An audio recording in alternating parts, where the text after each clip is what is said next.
So have you ever been scrolling through the news and you see a headline about a prisoner's sentence being commuted or remitted, and you kind of stop and think, wait, what's the difference? They sound so similar, right?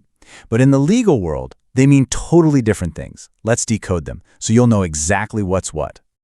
All right, so let's get right to it. Commutation or remission, what is the real difference? That's the big question, and I promise you by the end of this, the answer is going to be crystal clear.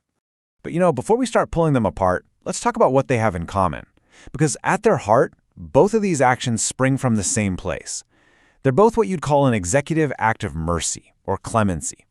It's a way for the state to show a bit of leniency after a sentence has already been handed down. Okay, first up, commutation. Now, if there is one word I want you to burn into your brain for this one, it's the word change.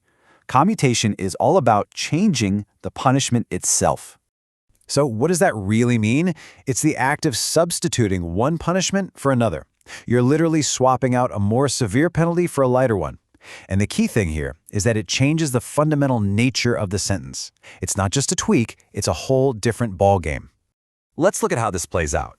The core action is substitution, and what that substitution does is change the very nature of the punishment. A classic, powerful example, a death sentence becomes life imprisonment. See? The punishment isn't just shorter, it's a completely different kind of sentence. Another one is changing rigorous imprisonment, which might involve hard labor, to simple imprisonment. The whole character of the punishment has been altered. All right, so that's commutation. Now let's pivot to remission. If the key word for commutation was change, the key word for remission is reduce. This one is all about the clock. So with remission, you're simply reducing the period or the duration of a sentence.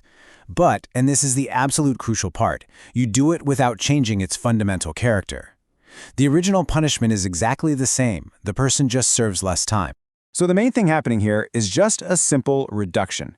The only thing that changes is the duration. That's it. For example, a 10-year prison sentence gets remitted and becomes a 7-year sentence. It is the exact same type of punishment, just for less time. The nature of that sentence is totally untouched. Okay, time for the showdown. Let's put these two concepts side by side, head to head. This is where the difference really pops. This table just lays it all out, doesn't it? Look at the core action. Commutation substitutes, while remission just reduces. And what changes? For commutation, it's the very nature of the punishment. For remission, it's only the duration. Then you see the examples and it all clicks. A death penalty morphing into a life term versus a 10-year sentence just getting trimmed to 7. Two very different outcomes. Here's probably the easiest way to remember this forever. Think quality versus quantity. Commutation changes the quality of the punishment. It makes it a different, less severe kind of penalty. Remission, on the other hand, just changes the quantity of the punishment. It reduces the amount of time. Quality versus quantity. That's a perfect little mental shortcut, right?